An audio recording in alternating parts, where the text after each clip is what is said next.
लहान असतानाच आईवडिलांच्या प्रेमापासून ते पोरके झाले।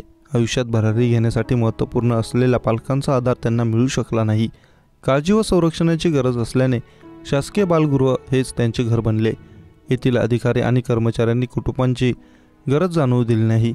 याचाच परिणाम म्हणून जिल्ह्यातील वेगवेगळ्या बालगृहातील 27 विद्यार्थ्यांनी 10वीच्या परीक्षेत यश मिळवले।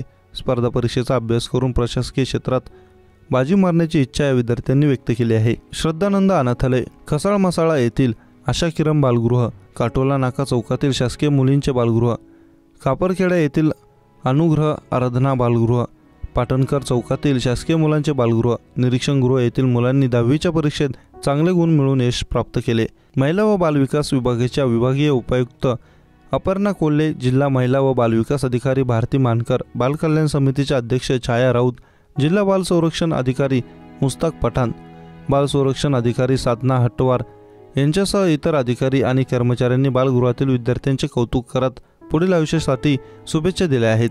अनुग्रह आराधना बालगृहातील उमा बोजेवार या विद्यार्थींनी 10वीच्या परीक्षेत 78% गुण मिळवून यश प्राप्त केले। उमाचा 10वी पर्यंतचा प्रवास खडतर राहिला। लहान असतानाच वडिलांचा मृत्यू झाल्यानंतर संपूर्ण जबाबदारी आईवर आली।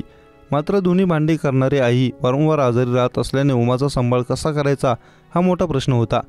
अखेर बाल कल्याण समितीच्या आदेशानुसार उमाची रवानगी बालगृहात करण्यात आली।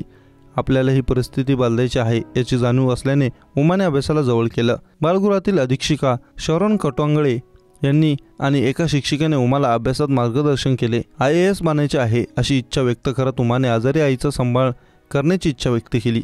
सावनेर येथील शरस्थान बालगृहातील तन्मय सोमकुवरला 77% गुण मिळाले। आई वडिलांच्या मृत्यूनंतर तो आजीकडे राहत होता। मात्र आजीला सांभाळ करणं कठीण झाल्याने त्याला बालगृहात ठेवण्यात आलं। गेल्या 8 वर्षांपासून तो इथे शिक्षण घेत आहे। तन्मयला स्पर्धा परीक्षेत यश मिळवायचे आहे। यासह बालगृहात राहणाऱ्या देवयानी रहांगडेला 67%, तेजस्विनी सातवला 79% गुण मिळाले आहेत।